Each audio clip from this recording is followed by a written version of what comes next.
गढ़वाल और पहाड़ियों के ताल्लुक से अमित शाह के जरिए किए गए ऐलान का शोपियां के लोगों ने स्वागत किया है। लोगों ने गृह मंत्री का शुक्रिया अदा करते हुए इसे अच्छा कदम बताया। के बारे में हम बहुत खुश हैं जी कि हमें भी एसटी मिल गई और बहुत लोग हमारे खिलाफ भी बोल रहे हैं, मगर उसने नहीं माना, उसने दे दिया हमारे को एसटी।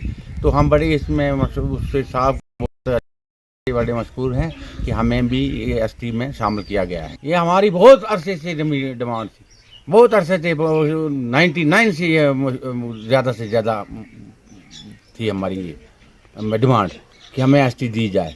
हमें कोई हक नहीं मिला। आज अमित शाह साहब आए, उनका हम शुक्रगुजार हैं कि उसने हमारे साहब पहाड़ियों को एसटी दे दी।